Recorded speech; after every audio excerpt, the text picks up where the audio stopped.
what we do and how we do it, call toll-free 1-866-928-3310, and we'll send you out a no-obligation information kit absolutely free.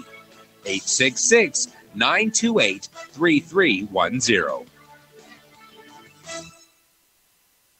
The CFRN Emini Futures Cast is now on Stitcher. Listen to us on your iPhone, Android phones, BlackBerry, and WebOS phones. Stitcher is smart radio for your phone. Find it in your app store or at Stitcher.com. Stitcher Smart Radio, the smarter way to listen to radio.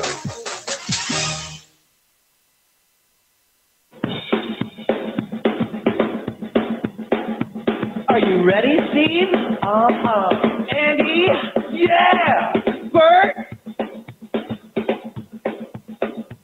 Well, all right, fellas. Let's go!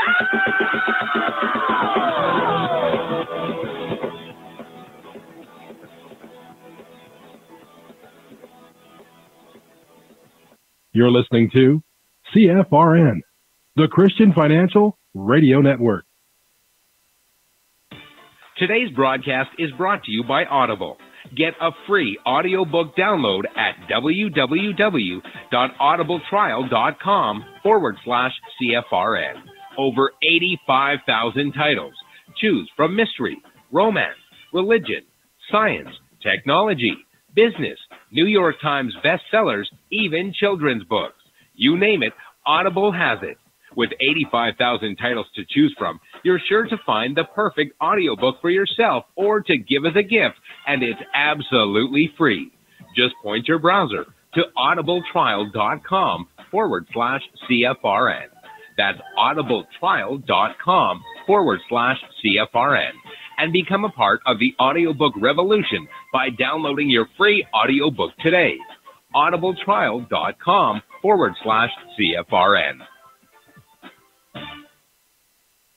Hey, trader, want to get rich quick? Well, good luck with that. If, on the other hand, you actually want to learn how to trade, the place to be is www.cfrn.net. Tune in Monday through Friday, 9 a.m. Eastern for our daily devotional, and then spend the next 3 hours learning how it's done from professional traders who actually trade for a living. That's www.cfrn.net. Every trading day from 9 a.m. to 1 p.m. Eastern. CFRN, a community of believers who trade for a living.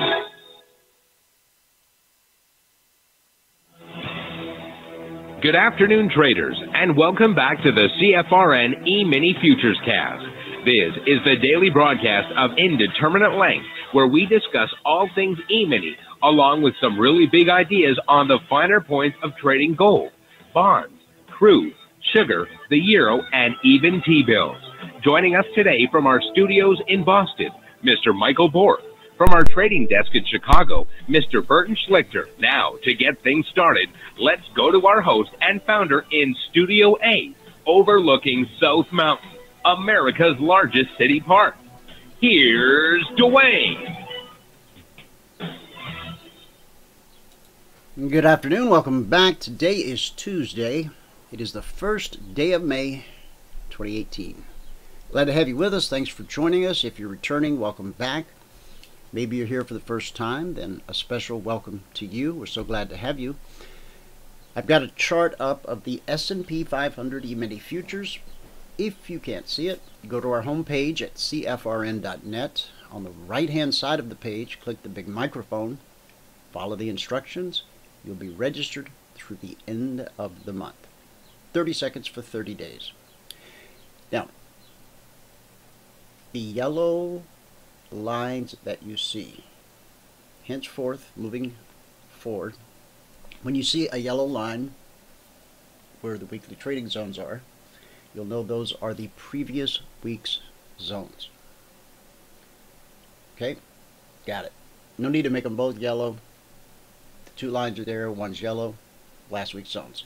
Partners get the zones every Monday morning, 6:15 a.m. Eastern, so they can set up their charts before Wall Street opens. And once we publish the zones, we don't change them, massage them, manipulate them. They are carved in stone for the entire week. On Thursday, we share the current weekly zones with the entire audience. And if you make note of them, they can be of great assistance on Friday, on Sunday night, even the following Monday and Tuesday. Let us take a look at the numbers around the world and see just what is happening. All right, we're going to start in the U.S. with the cash markets. The Dow is currently down 310 points. That's 1.25%. NASDAQ is down 7. S&P 500 down 16, a little over half of 1%. And the Russell 2000 is down 6.5 points. In the commodity basket, crude oil lost 83 cents, 1.25%, trading 67.74 last. Gold lost another $12.70, almost 1%, trading 1306.50 last. In the Asian markets, at the close, Nikkei up 40, Shanghai up 7, and the Hang Seng, ready for this, up 527 points. That's closing in on 2%. And in the European markets today, they also had a green day. Not a big green day, but green enough. The FTSE closed up 11, the DAX was up 31, and the CAC finished up 37. And again, here in America, blood in the streets, Dow down 289, NASDAQ down 6, S&P down 15, and the Russell 2000 down 6.5. So apparently this is not what they mean when they talk about Turnaround Tuesday. I'm just saying it. I think they must be obviously referring to something else. Binance, you may have heard of them. They are investing how much? $15 million. Where? Bermuda. Now, if you ever had your money disappear, I suspect Bermuda would be, you know, are they going to buy the Triangle or the Premier of Bermuda? I guess he's like the king or the president. Edward David Burt announced his government's new partnership with cryptocurrency exchange Binance. Under the signed agreement, the company is to establish a global compliance center in the country, creating 40 jobs. Binance will also invest $10 million in education for local residents and $5 million in Bermuda-based blockchain companies. While far from Binance's Asian roots, Bermuda is an ideal choice for a global compliance department. The official language is English. It is an established offshore financial hub and as a self-governing British overseas territory offers a legal system similar to those in other Commonwealth countries such as Australia and Canada. Additionally, the local government is advancing a welcoming regulatory environment for cryptocurrency firms. Someday you might hear us say, broadcasting live from Bermuda, overlooking the Triangle. Also, last Friday, Bermuda's Virtual Currency Business Act passed through the House of Commons in the UK. The bill is expected to pass the Senate this week. The bill seeks to foster the development of the local cryptocurrency industry. It covers the issuing and selling of cryptocurrencies, ICOs, exchanges, wallets, and other services. Now, this is something that in the past people have gone to Switzerland for, but you have to travel quite as far. Another very, very interesting development, and I wanted to share this with you yesterday, and we just quite didn't have the time. More than 100 people have bought land plots in the private city of Liberstad. Where's Liberstad, you might ask? Southern Norway. With slogans like taxation is theft, Liberstad is attracting more and more libertarians from around the world, according to local media. According to its website, 112 people have already bought land plots in what's being called the anarcho-capitalist city, established on farmland not far from Kristiansand in southern Norway. The buyers come from 28 countries, including Norway, neighboring Sweden, as far away as Brazil, and even the United Kingdom. Another 500 potential investors have signed up on the waiting list. Now, these plots are sold for as little as 75,000 Norwegian kroner, or 9,400 US dollars, for 1,000 square meters, and as much as 47,000 US dollars for 5,000 square meters. Payments in 27 different cryptocurrencies are currently accepted, including Bitcoin Cash and Bitcoin Core. The team behind Liberstad plans to start handing over the purchased plots by 2020, when the first residents will be able to move in. Now, the project aims to be a voluntary, profit-based private enterprise that offers protection of life, freedom, and property within a particular area. Its founders claim that a private city is not a utopian idea, but a business model in which the main elements are already known and simply transferred to the market for living together. Last summer, John Hummelsland and Sondre, I give up, bought the Tigeland farm in the municipality of Menardo. These names are like out of a Disney movie, where the city is located. Since then, they have promoted the project and informed about its progress through social media and the Liberstad's blog. In December, they announced that local authorities had granted concession and permission for ownership of the agricultural property where an actual city is being developed. Now, I don't know if you've seen the special that's on demand on TV about Bhagwan Rajneesh and the whole thing he pulled in Oregon in the 80s. I don't know how I missed that in the 80s, but I guess I missed a lot in the 80s. I didn't miss much MTV, but I missed a lot. The guy almost took over the entire state. If you haven't seen it, it's on demand on your cable. Check it out. Now, the only thing the founders state, the only thing we demand is that you respect the principle of non-aggression and private property rights. It may be that someone comes and settles there, but establishing a state within the state is not realistic, according to Labour Party Deputy Carrie Henriksen. A similar project is the Free Republic of Liberland, established on a disputed territory between Croatia and Serbia. Yeah, that's where I want to be, right smack dab in the middle of that war zone. It was proclaimed by the Czech libertarian Alpas in 2015. Another example worth mentioning is the Seasteadings Institute's plan to develop a floating city in the Pacific Ocean as a permanent and politically autonomous settlement. Do you think private cities could exist independently within states? It's kind of like a gated community, right, inside of a city. Did you know if you live in a gated community, well, I'm sure those of you who live in gated communities know. I did not know this. If you live in a gated community, and I don't, they don't come in and clean your streets or pick up your trash. You put up a gate, you got to deal with all that yourself.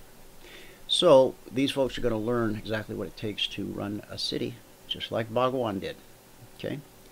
All right, let's jump over to Michael and get a recap of everything that happened in the live training room today. As you can see from the chart I have up, the Concierge Trade Alert last night said to consider selling 2645 on the S&P 500 Emini Futures.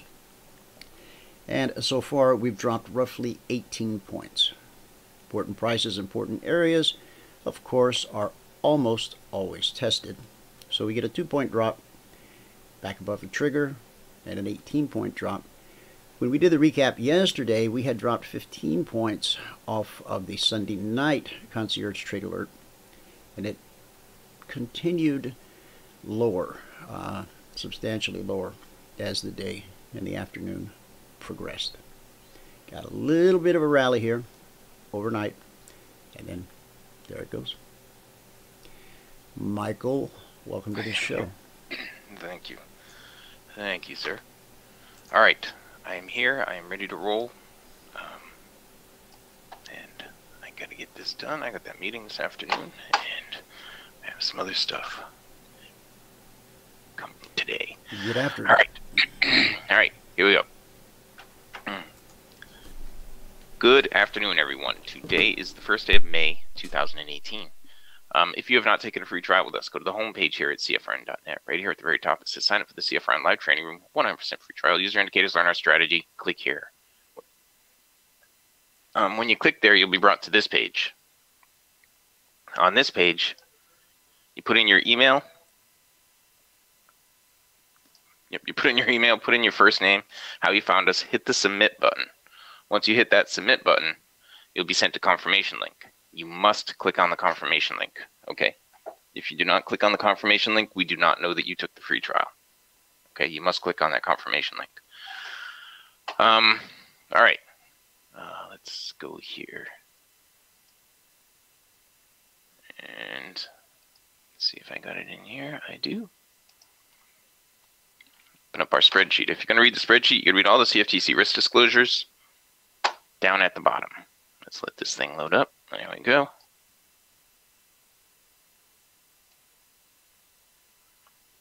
Okay. Now, today is the first day of the new month, so we only have one entry. We only have one entry listed here. And we made 22 ticks today. As I said, it's the first day of May. We made 22 ticks in crude oil and 4 ticks in the ES to put us up at $270 today. Okay. Yeah. $270 today. Now, today it took us 60 minutes and 4 trades to get to the goal. At that point, we're up $100 a contract, and we took a total of 10. So on the month now, we're up $270. That's over one day, averaging $270 a day for the month. Last month, we ended plus $4,297. Okay, plus $4,297. 1901 to 1912. Yeah. Okay, on the year, now we're at 13,921. That's over 80 days, averaging $174 per day. Averaging 174 per day. Okay? Okay. Let's go over what actually happened now.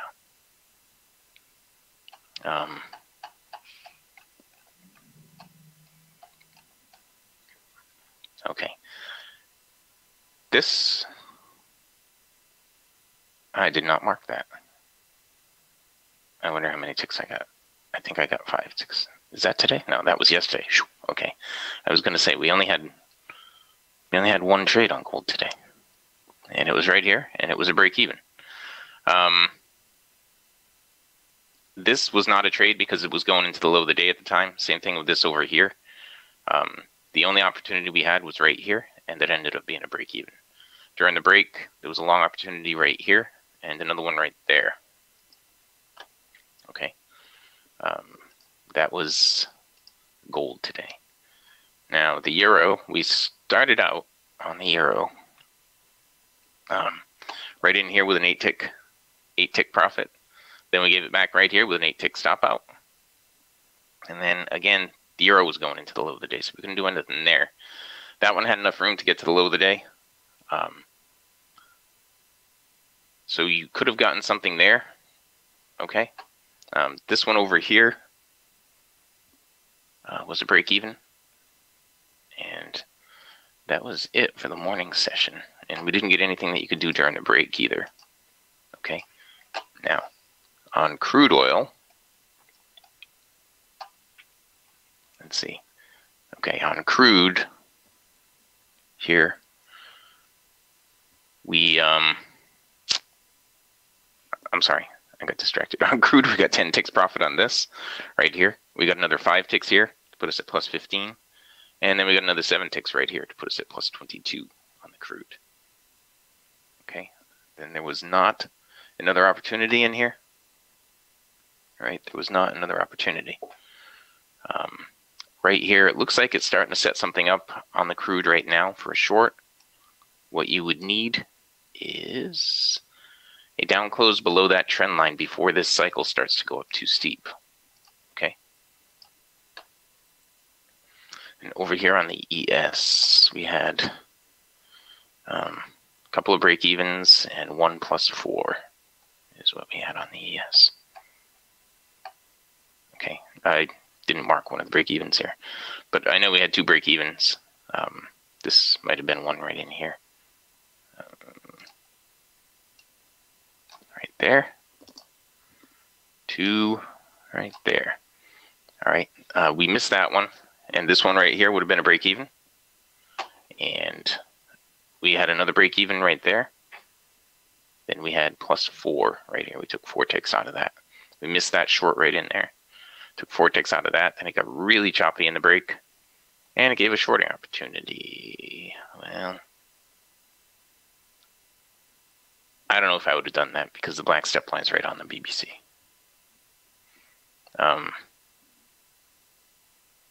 Yeah.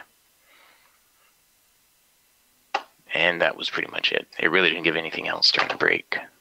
Okay. Can somebody type a Y or just anything into the chat box so I can post the link for the meeting this afternoon?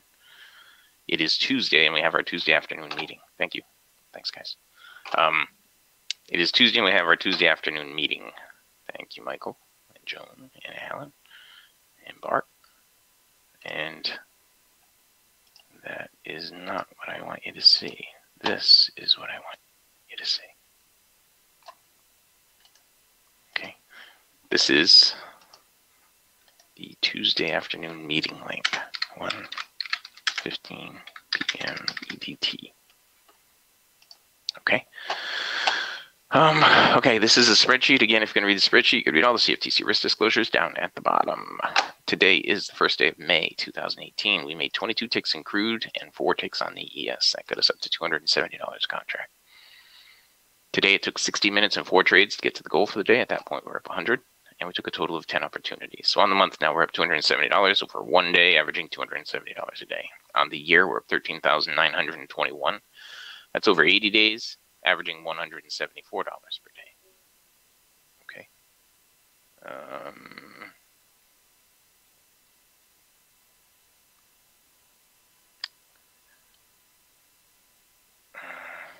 Okay, I'll just send Brian this link.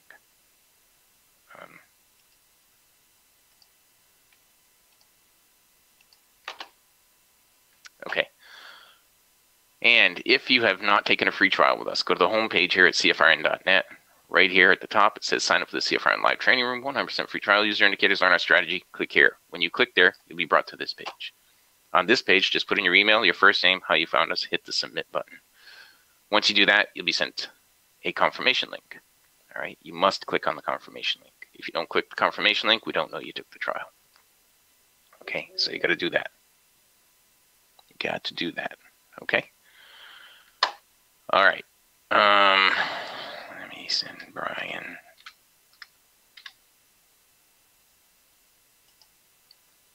an email.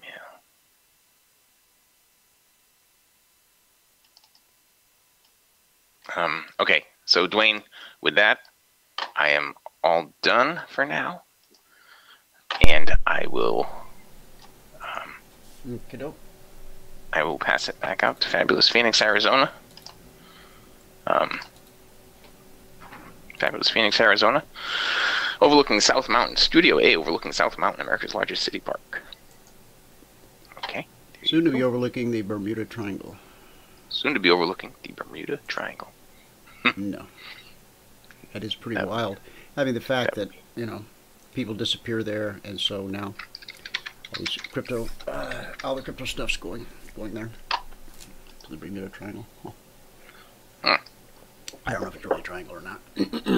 Okay, so recap of the recap. Today it took 60 minutes, 60 minutes, 4 trades, and we got to $100 per contract. So I had 3 break-even trades. No, I actually had a plus 8 on the euro, and then I gave the 8 back. And then I had plus 10 on Crude, and I had 1 break-even on the ES. That's how it went to get to those 4 trades. Well, congratulations. Good job. Well done. All right, and you've got a webinar to get ready for, and you've already given the folks the link. I have done all that. Okie dokie. Well, then, based upon your assertion that that is correct, did you get the email I sent today? This one right here that says, yeah, the radio registration day. Yeah. I'm looking at it right now because Brian just texted me that he tried to register for it and it said, yeah, I don't know what he's registering. Well, let's just see about that because I tested it. Yeah, I just looked at it too, so I don't know what he's. Dun, dun, dun, dun, dun. There it is. Oop, there it is. Okay. What's Bitcoin done for us today? Continued sideways. Building a base. Okay, that's a positive thing. Upward is better, but sideways, it's okay. Because we're not, you know, we're not looking. We don't have an 8-tick stop on this market. This is a lifelong investment, or so it seems it's becoming, and that's a good thing. So there you go. All right, buddy. All right.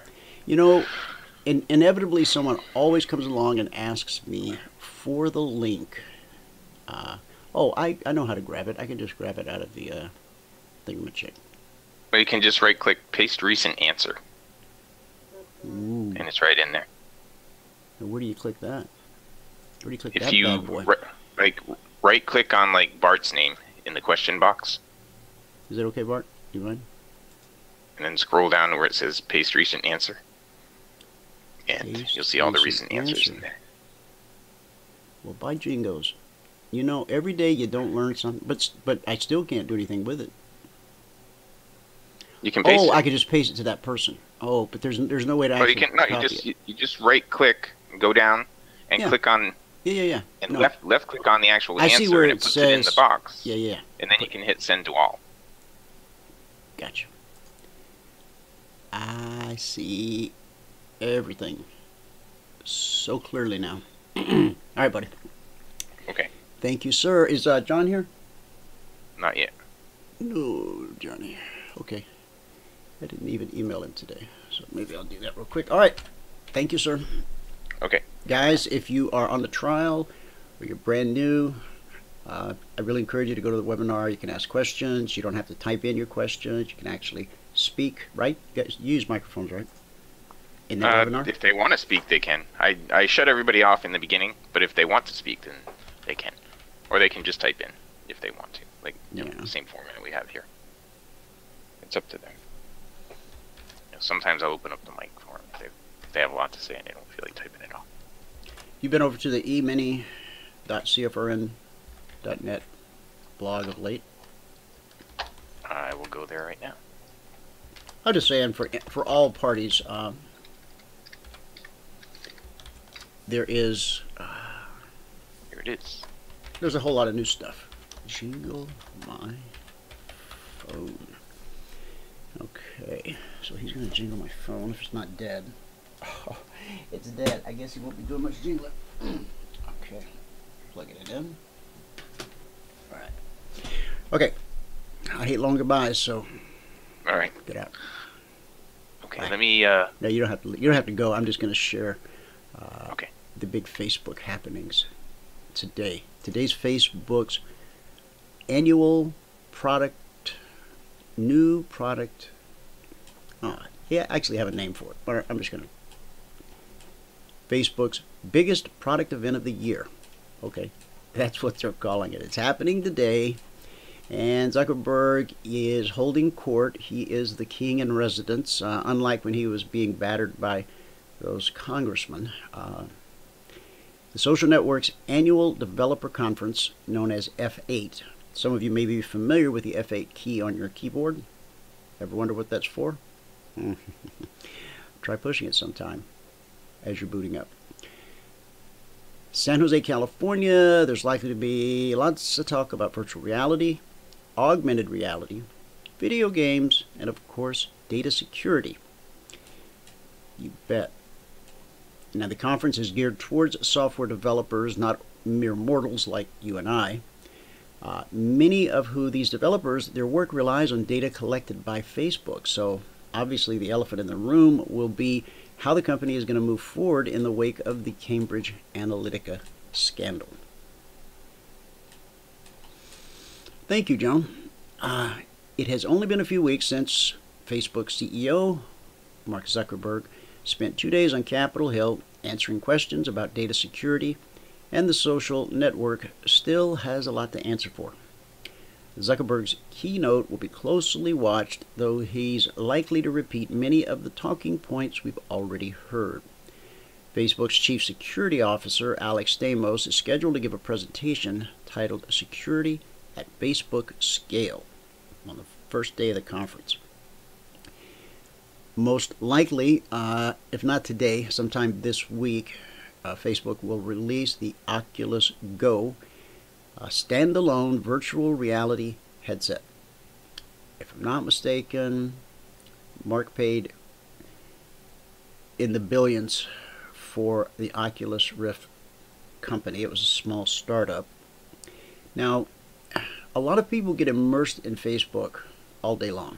People that don't have to go to jobs. Well, I guess even some people that do go to jobs, they log in the morning, and they may take breaks, go to the bathroom, fix a sandwich, whatever, take some papers into the boss so it looks like they're working, but they just kind of live there. When you put this headset on, virtual reality, people might never come back. Think about it. The headset is expected to cost about $200, a steep drop from Facebook's $400 Oculus Rift. But unlike the Rift, which supports room scale location tracking, the Oculus Go is designed for stationary or seated use.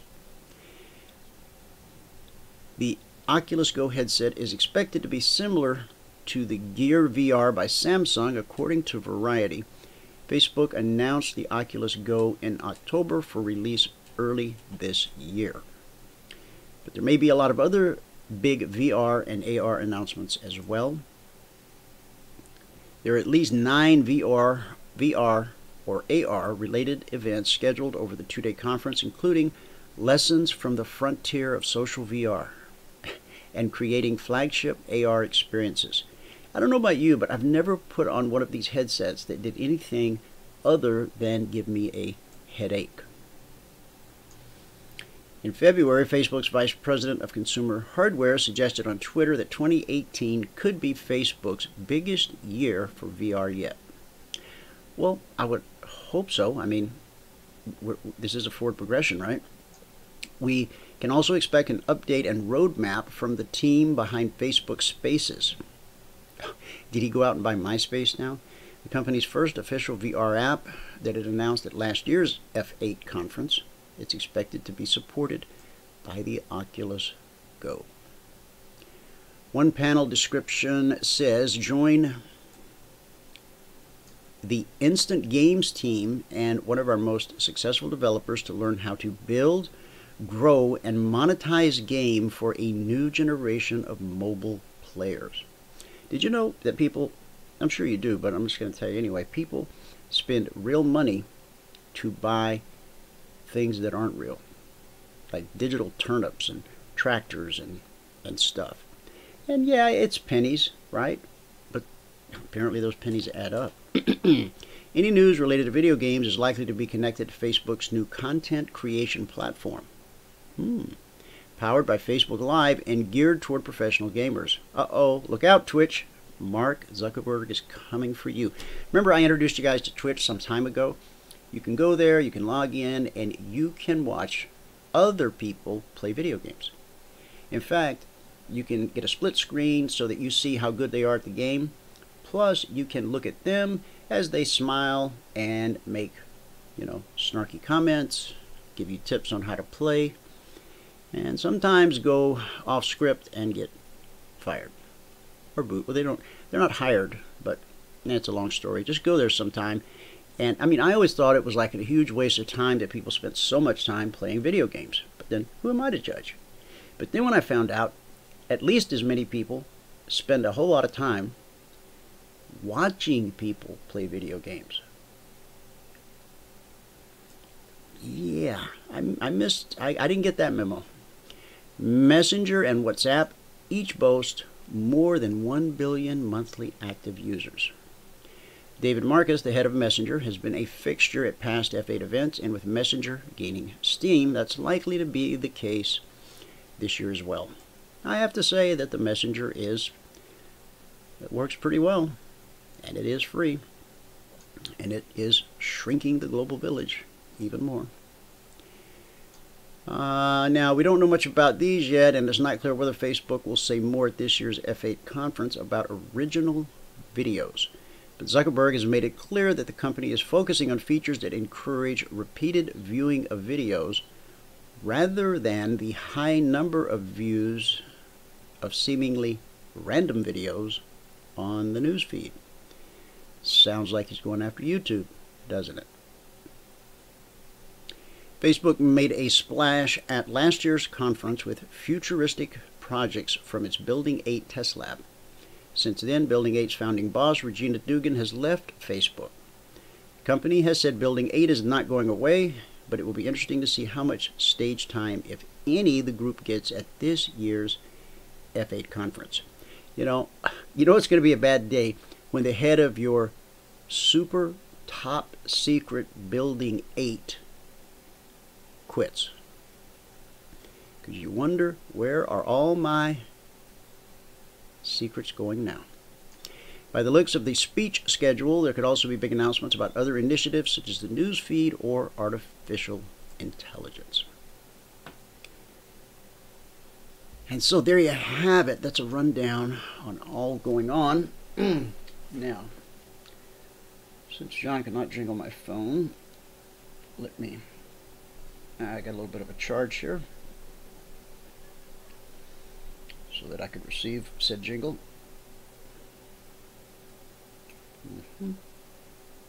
Okay. And I'll double check the audience just to make sure he's not already there. No. Okay. I'll check my missive and see if it landed. Uh-huh. Well, very good. Now, I spoke to you guys about a ton of stuff yesterday, and there's just a lot going on. So I'm gonna walk us over to that emini.cfrn.net blog page. Go through just a couple of the things. For those of you that are owners of the CT Global token, CTG, probably want to read this. Okay. And soybeans last night. Yeah, they did not get up and go. Well, a little bit. What were we talking about? Let's see, what are they up to now? 1053. 1053. Yeah, we said consider being long at 48. First target 55. Second target 65. And at the time I put this out, the price was 1042. So we wanted to be long 48. Yes, thank you for that, Santosh. Okie doke. What else? Okay, on gold, 1313 to 1311. I think we wandered down there, unfortunately. Yeah. Yep. In fact, I think there's more to that. Okay, yeah, 1311, then 1306. Joseph put in a nice post, and I said I just went ahead and spilled the beans. This is a weekly zone. This is when we were sitting on 1311, I believe. Let me see. Oh, I think it was from last week. So possibly good for a bounce. Second target is the next zone below, 1 point above it. So that lowest zone, 0405. And so we set the target at 06 because zones are an area. And we actually made it all the way down to 1302. Okay. The tweet again was 1313. Which would be here. Yeah. To 1311.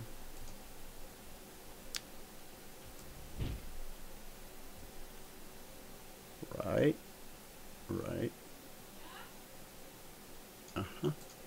And then the next stop was, did I say 1306? I did.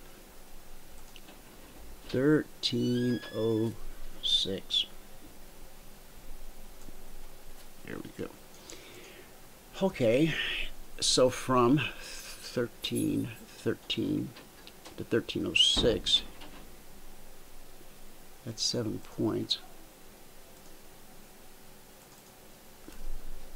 So the gold tweet made $700 per contract available. And let's hope this is the beginning of a tremendous bounce. At least we didn't fall below 1300. Oh, I probably shouldn't have said that, right? Okay. Gold tweet made $700 per contract available. Okay, we went from 1313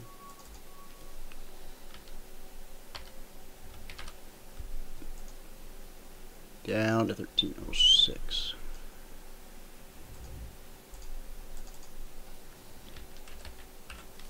Okay.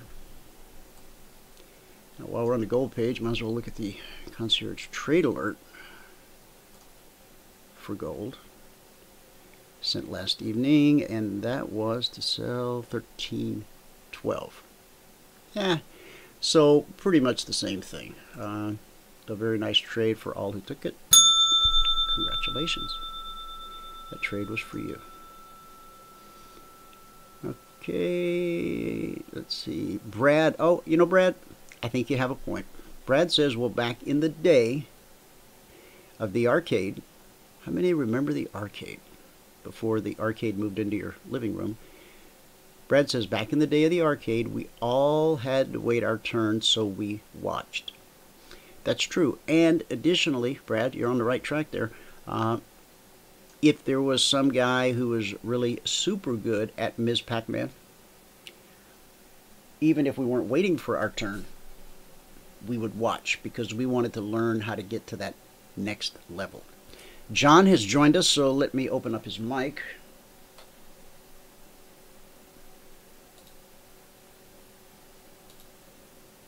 John, you have an open mic. Welcome to the show. Thanks. Good to be here. Thanks for the invite. Good to have you with us.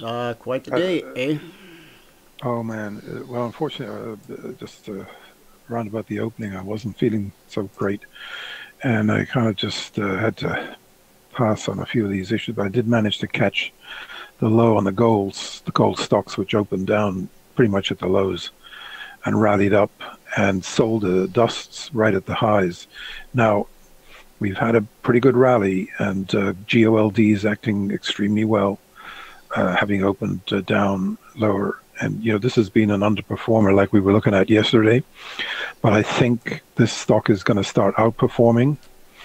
Now, the dusts are just giving me a small buy signal here, and so the gold might come back here. Ideally, in a perfect world, if we and look, there's still a risk that we could actually break this 1300.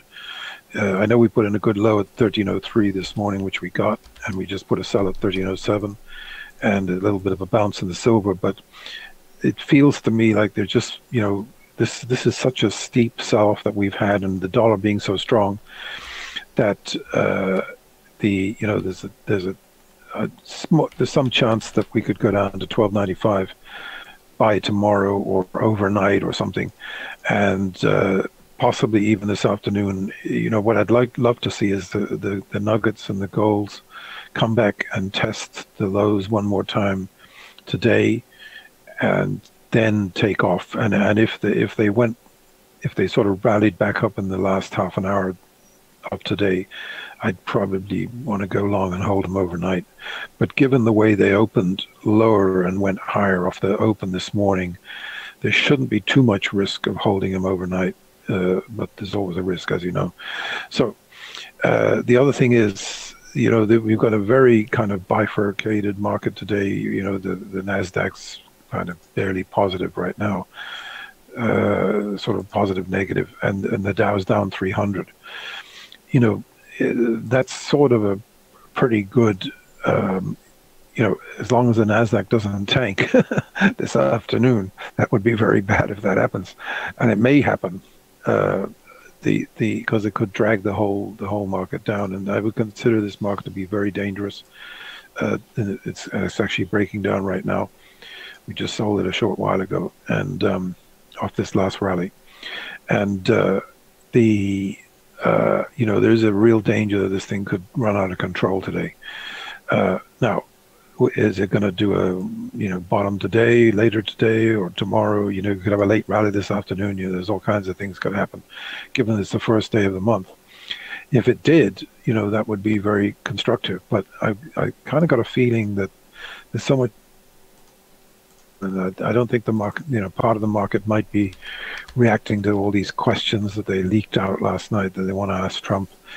It's sort of like, just it's almost like, even the way he tweeted this morning, one of these days I think I'll wake up and find that this guy's, Rosenstein's being impeached, or Mueller's being fired or something, and the market could, that's when we could get the jab down to 2450 on the S&P and maybe down to 22,000. So that's probably the biggest risk weighing on this market right now. It's just something coming out of the left field that could just knock the heck out of this market.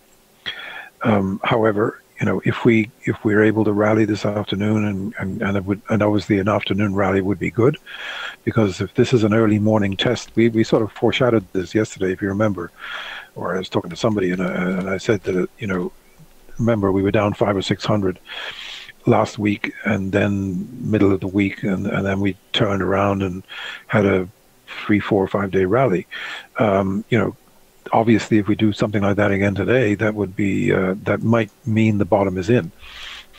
But the structure of the market right now is not really, I'm not ruling out upside from here, but it's not very conducive to upside. And look at your Is that that's what's the Dow? This is the Dow. I mean, the Dow just looks terrible, and the S&P doesn't look much better. It's really bad. I mean, there's and it's hard to put your finger on, because I mean, when you have Amazon blowing out numbers like you've never seen before, and Facebook, and Netflix, and some of these things. Now, if Apple misses, it's going to be curtains, because I think if Apple misses, the confidence is going to really suffer in this market, because remember, these big stocks like Apple, there's a big industry around them, and all the supporting companies that are allied to Apple and benefited from Apple are going to suffer. So that could really knock the tech sector down, and the chips and everything else. So, and then you got the auto market that's not, going so well either. And, we're in a way, we're sort of I don't want to sort of, I'm still bullish on the economy, and I think we're going to still get a run up into the summer. But the car business, is getting a little bit long in the tooth, and repos are starting and things like that. People defaulting on cars. It's sort of like a mini housing bust before. And so the car market is vulnerable. The banks yesterday got hit pretty hard.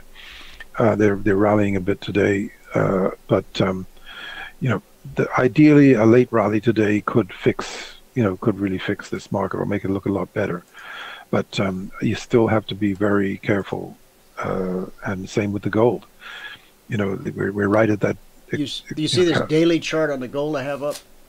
Yeah, and you made a good call on it last week, because I remember you looked at the weekly and said it looked terrible, and that's and we've gone down quite a bit since then. So we're at the 50% fib retracement from the low put in on December 12th of last year, and the high put in on January 25th of this year.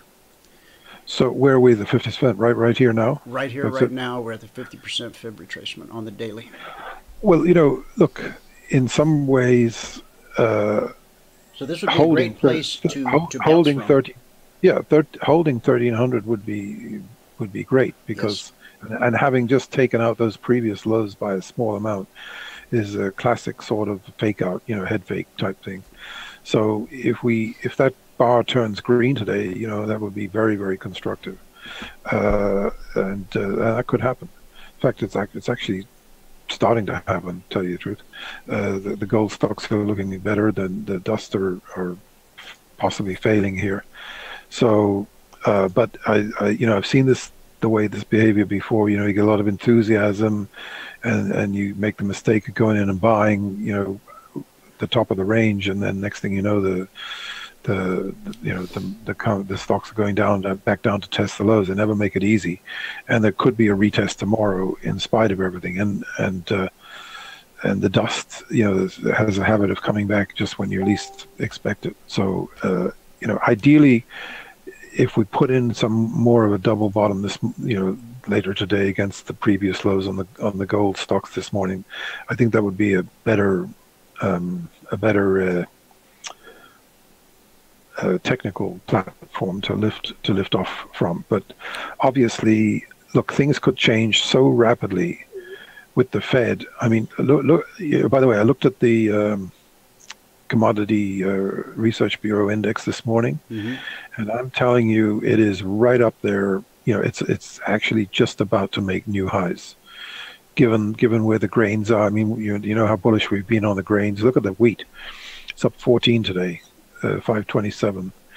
I mean, how we've been going on about these grains almost every day for weeks now, but that we're in the beginnings of a major bull market. Look at the coffee. We laid out the coffee. So it was a great buy last week. We're hitting almost 125 right now, and we called the lows at 115. And orange juice is on fire again today. You know, orange juice. I saw some brief report about oranges the other day, and unfortunately I missed it. You know, they stopped. You know, but looked like they were highlighting some kind of problem with orange juice. Lumber is hitting all-time highs again today. So, you know, and sugar. Look at sugar. The sugar is up substantially off the lows. It's not got up to 11.77 this morning. I'd like to see it over 12. The dollar is one of the problems. You know, one of the things that's hurt gold here in the last couple of days. See, the gold stocks are coming off their highs a little bit now. So this is why I'm being cautious here, because, you know, I think we're probably going to get some kind of a test this afternoon, especially if the market breaks down. You know, the market breaking down has a habit of dragging the gold stocks down. The dollar, we put a sellout this morning at 92.350, I think, and it's down to 92.125, and we put a buyout on the currencies. I got a feeling the currencies are pretty close to bottoming here. They've been shaken out pretty badly, and they may be ready for an upturn. And I think the dollar's gotten overdone on the upside. So, you know, obviously that's going to help the gold. And if the Fed raises rates, you know, the dollar could lose a whole point just like that. And, you know, this could be the beginning on the gold and silver. This could be the beginning of a just meteoric up move in metals that could run for days, because, you know, even though the gold, you know, you sort of scratch your head and say, well, why is the gold, you know, just made a new sort of 4 or 5 monthly low here? It doesn't make sense when the Commodity Index Bureau is, you know, breaking out to new highs. Well, if you look at the chart of Commodity Index Bureau, you know, when it's sort of in a kind of a not bottoming out phase, but I would say constructing a higher phase, you know, and we've been locked in this range for 2. Look, the market's gone to all, you know, it's gone up 10,000 points in the Dow. why has that happened? Because commodity prices have been stable, oil's been down, and everything's been very favorable for the economy to move up and for stocks to move up. But that's changing now because the oil is quite a bit higher. Commodities are starting to go. Wages had the biggest increase in 10 years just in this last month or so. And then we had that employment shock. So, but what I wanted to point out is when the CRB gets going, I mean, this is your weekly trading range. Right now you're on a quarterly trading range, a monthly trading range, a weekly trading range, and almost a daily trading range on the CRB, where we are about to break out and probably and quite possibly just accelerate higher in a way that most people are just not prepared for. And that's the inflation genie that's been, bottled up for the last few years, last 8 years almost, and is about to break out and go forth, and in a way that we can't even fathom, because there's been so much money pumped into the system, and just about everything has gone up except for the commodity sector. And I have to remind you, go back to 2007, and we're in a we might be in 2006 or 2005 still, but look what happened to the commodity sector in 2008. We went to all-time record highs in just about everything, including the grains, going to $18 per $1,800 a bushel, and that's probably coming again. So, especially if they work out, think of it, they work out these issues with China, and China buys more grains and things. It's obviously going to be very bullish for prices. And there was a fellow yesterday, I think it was some Arabic guy. I think it was to do with the Dubai Ports World, and he was sitting with Richard Branson, who, as you know, is a big Obama fan, and he made a very good point. He sort of got the memo with Trump and said, we're getting the memo about lowering tariffs everywhere, like bringing tariffs down all around the world, like we've been saying on this show for weeks now. And he said if that happens, the world's going to boom, and that's, I think, is what's going to happen. So maybe we're not going to get there by directly saying that, but through the whole process, by renegotiating these tariffs, it could be tremendously bullish for the markets. I think we got a trader in the ex-CIA guy. Not only has been conspiring to put Trump out of with Clapper and all this stuff going on. This Comey, Clapper, the deep state. Yesterday, this thing that Netanyahu announced yesterday is probably the greatest. That was incredible, was it not? It's the greatest spy asset heist of all time. I don't think there's anyone. How the heck did they pull that off? How did they get all of that? It's unbelievable. Exactly, and it's. And then to have the CIA come out and say this is old news. For God's sake, if that isn't treachery, I don't know what is. He's siding with the enemy, for God's sake. Okay, he said that's old news? That's what he said. That's what I just saw a report. I don't know if it's that CIA, some ex-CIA director. I don't know which one it was, because it didn't say. But they said ex-CIA director says it's old news. They're trying to defend Obama's doing this stupid deal with Iran. How pathetic is that? It's pretty pathetic, quite frankly. Yeah, it's just mind-boggling, because Trump's called it out, and now they've got the proof. And they played this game before. Remember the defectors in the 90s, I think it was, or this guy, they said they weren't doing anything nuclear, and then all of a sudden this guy defected and spilled the beans, and they had that secret nuclear thing. Right. Hey, the guys were asking me yesterday after you had already gone, They ask if you had said over the weekend you would send me. No, I didn't have time to do it. I was working on a report for most of the weekend, and but I'll get to it. I'll try and get it done the next few days. Okay, because they're following you, but they don't really understand what they're seeing. So trying to get some clarification because they're interested in what you have to offer. So. No, I appreciate that. No, I tried to get it done, but just you know how it is on the weekend sometimes. Anyway, look. Crude. What do you got? Go ahead. Yeah, I'm actually, and one of the reasons why I didn't finish it on the weekend is because I want to try and make it easier for people to understand.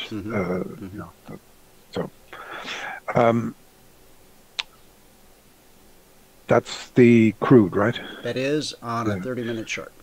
Yeah, I think the crude might have actually peaked here. We sold that up during the night, up around the night, and I think the crude might have done it for a while. So it could come back to the even lower than where we are, and it might take a rest for a while. That's all. So. I mean, I think if it gets back over 68, then you got to go with it. But right now, I'd be a little bit cautious. Yeah, our alert last night on crude was to sell 68.20, and so we got a nice move out of that, and a nice move in just about all the markets, with the exception of the Nasdaq, which has gone sideways. And who was it? Kieran had mentioned that affecting the tech sector today. There's two things. She mentioned that Apple reports after the bell, and I mentioned that Facebook is having their big software developer conference today, announcing new products, new incentives for the developers, and of course talking about privacy and security. So it's the Facebook F8 conference. Well, it's not helping the stock today because no. Exactly. That's why I brought up Facebook earlier as you were talking, and okay, get it there. Get rid of that. Okay. Look. Actually, speaking of Facebook, in fact, support is down about 165, 160 to 170, right in there. Yeah, I mean, look. Anytime the Nasdaq is outperforming the Dow by the margin that it is today and the S&P that it is today, you got to be on your toes. Now, if the Nasdaq gets dragged down and starts losing 50, 100 points, it's definitely going to be bad. By that time the Dow might be down 500, 600. So there's a very big risk of that happening today. However, if we get through, to the last hour or maybe sometime this afternoon, and the Nasdaq decides it's going to go up, and it drags the rest of the market up with it, then that's a pretty bullish thing, and and it's had a couple of shots of going positive this morning, and it's failed. With because Nvidia, these are guys. Nvidia used to lead the market higher. That's really lost its mojo recently. It's not acting very well at all because it's one of these chip stocks. Facebook, Apple, and Apple is an important leader.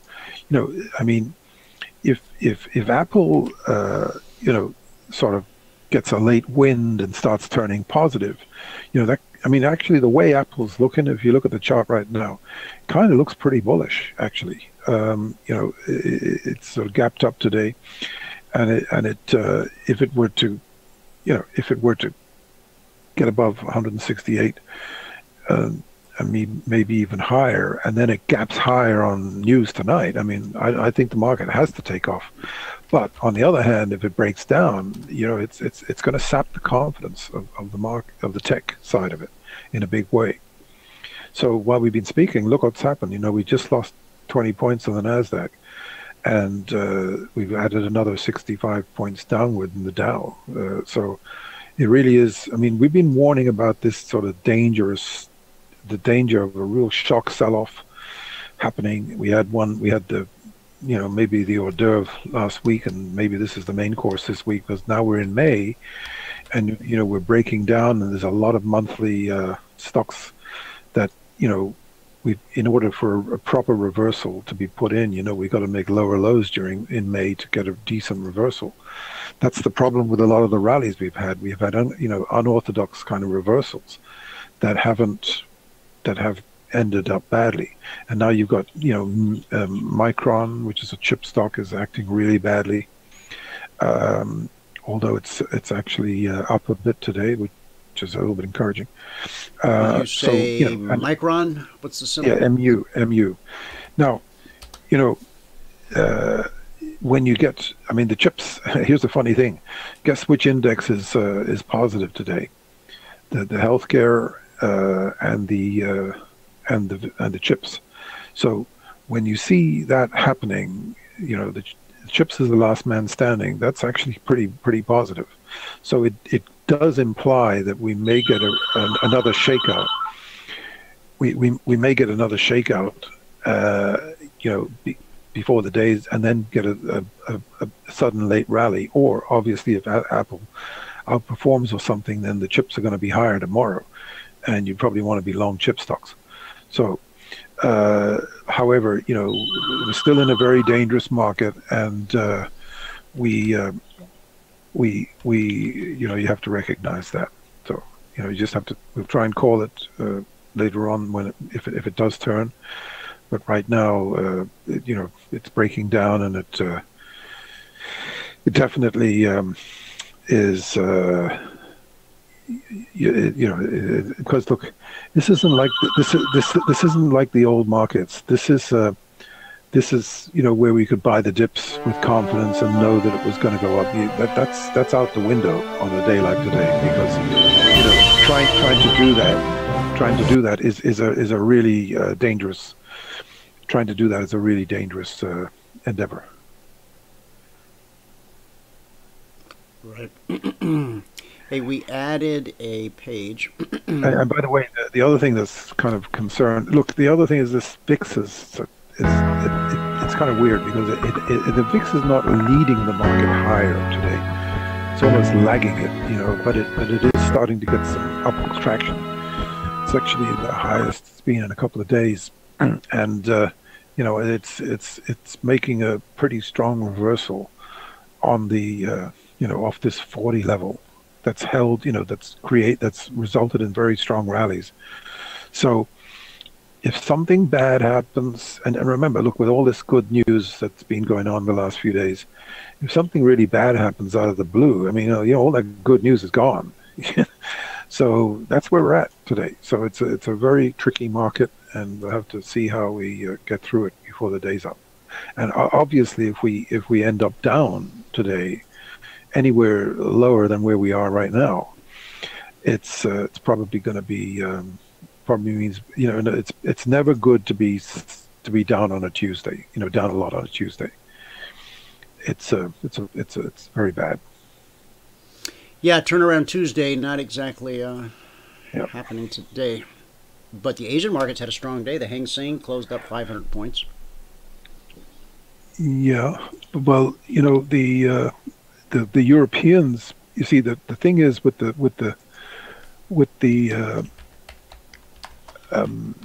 Nikkei isn't that hot actually, but the European markets are up much stronger because the euro's going down, right? And that's kind of helping European stocks. So that's actually a somewhat of a positive for the markets. And the other thing that's worth mentioning is that the mid cap is also acting quite well today. So look, we're only down 17 points on the Nasdaq right now. We could be positive in 5 minutes on this thing. So, you know, that could change everything. And if the Dow goes down and it goes down to a level and says, I've gone down enough, you know, and actually could be potentially looking like it could do that right now, then, you know, by the time we're through this later today, the whole world could be different.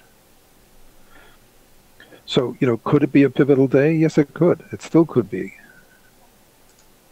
The Dow is still falling. Now, our alert last night said to consider selling 24,135. Last time I measured, we were down 335 points, and we've just dropped another Yeah, that's a great. That's a very good. A good. That's 30. a great trade. Good trade. 65. I mean, look, I've said it many times. Your system. I mean, a lot of this stuff starts in the night, and if you get well positioned, and you're not going to get caught like 99% of everybody else. I mean, the people who come in, in the morning and start at 9:30, they're already underwater, and you're already ahead. And Yeah. this is why. This triggered at 30 minutes before the London Open. That's when it triggered. Yeah. It dropped 75 points. Important prices, important areas, almost always tested. So you can see that little wick sticking up above the trigger. It signals a new trade. And then down we go for 365 on top of the 75. So for all of you that took that, that bell's for you.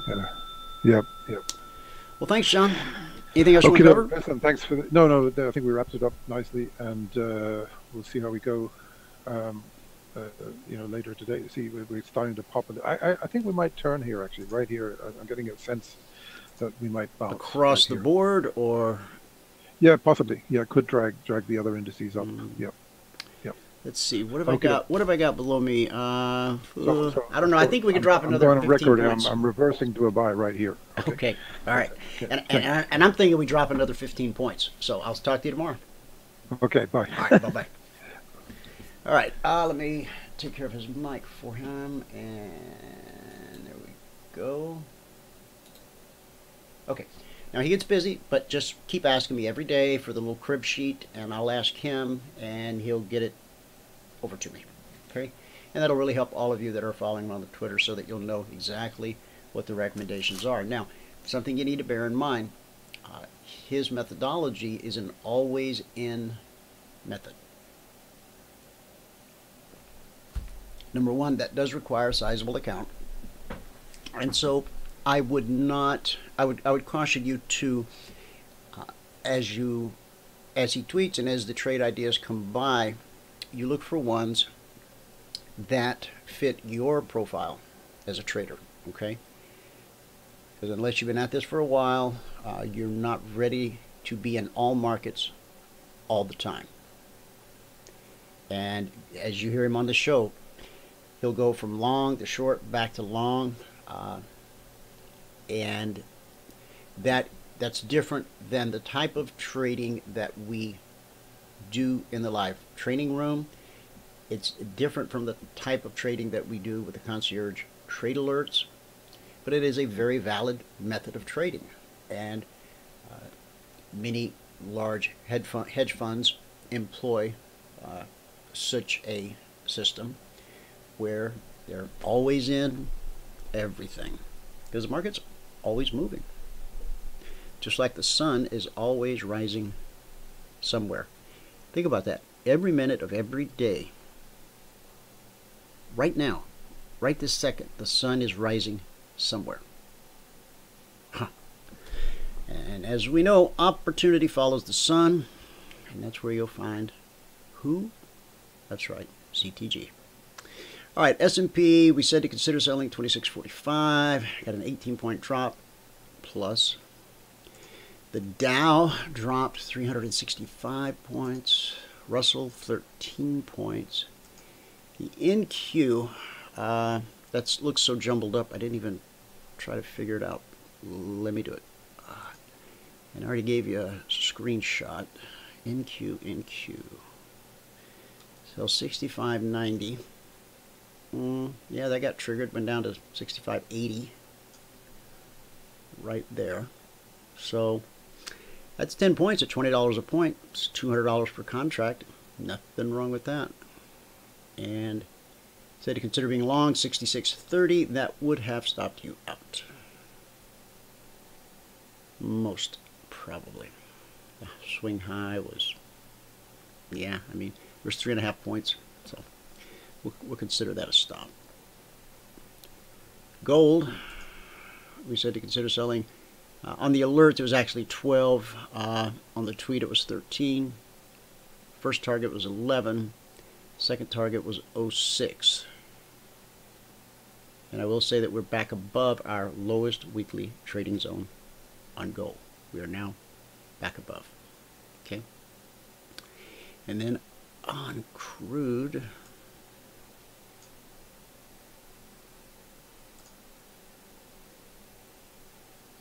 Said it considers selling 68.20, and this dropped to 67.20. 1 point in crude is $1,000 per contract to the trader. Now, this first drop took us to 67.80, so that would be $400 per contract available. Now look what the market did after that. Pull back. Almost looks like it wanted to go back and get above the trigger, but didn't quite make it. 400 bucks on the table, and this pullback, depending upon how closely you were trailing, could have taken you out. And if this one didn't take you out, this one could have taken you out.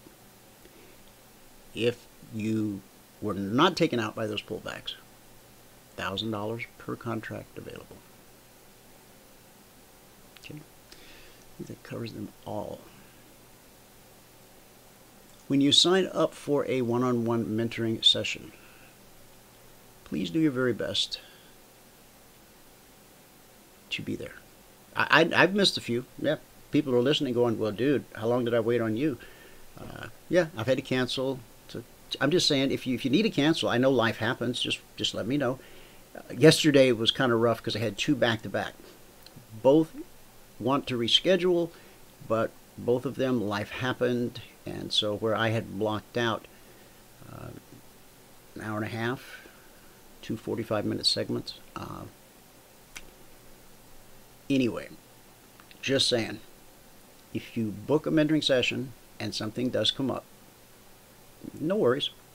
Just shoot me an email, let me know, or go to the calendar where you originally scheduled and just reschedule. Okay? No big deal. No big deal. Okay, let's see. Hopefully gold can stay above. S&P still falling. Yesterday we talked about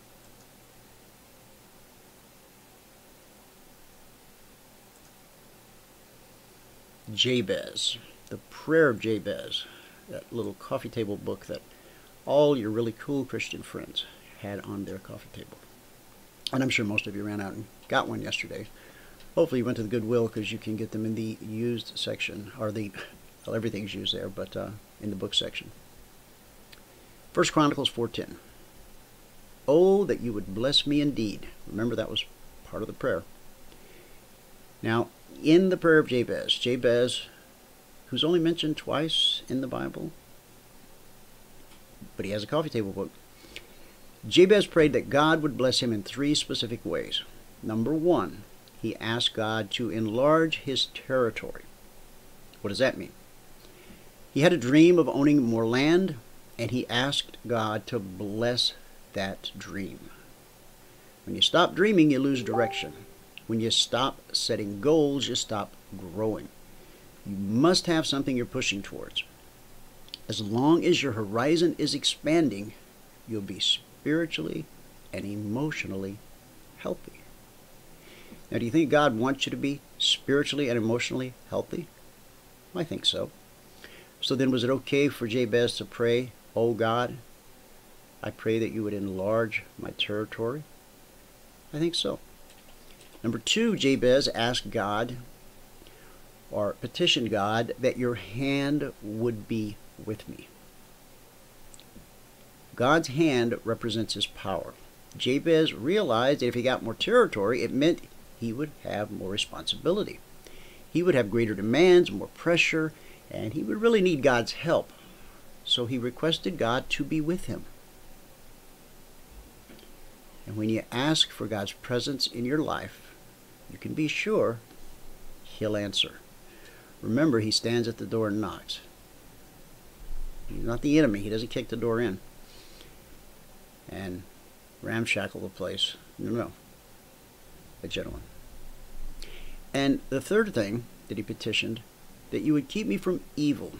that I may not cause pain. Jabez asked God for his protection. Why?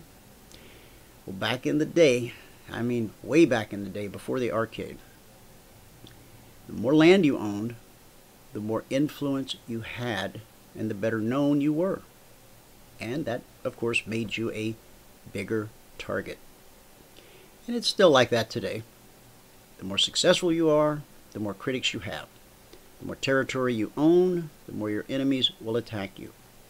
The closer you grow to God, and the stronger you become as a Christian, the more the enemy will harass you because he doesn't want you to grow. He doesn't want you to be emotionally and spiritually happy. But you can be sure, as Jabez was, that with God's protection, you really don't have to fear anyone or anything. Do you want to break out of mediocrity? Then pray the prayer that Jabez prayed. And that's our good word for the day. And that's going to do it for this Tuesday edition. Thanks so much for tuning in as the S&P heads lower. How low? How low can it go? Oh, I don't know. Maybe look down around 2610, 2611, somewhere in that area. Could be a possibility. You never know until it happens, right? Again, thanks so much for tuning in today. Whoever you are, wherever you are, may God continue to richly bless you with His mercy and with His grace. And I'll see you at the bell.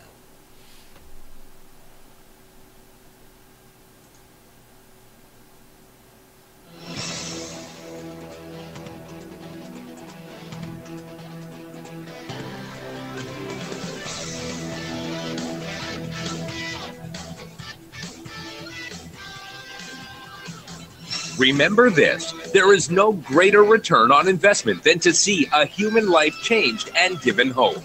As always, pray hard and trade safe. Any financial information discussed on this show is simply the opinion of our host, Dwayne Reeves, his co-hosts, and guests. To learn more about trading Emini Futures or to take a 1-week free trial in our live trading room, call 1-866-928-3310. 866-928-3310. Information discussed on this radio program should not be construed as a recommendation to buy or sell any security. Always do your own due diligence and consult with a licensed securities broker or financial planner before making any investment decision.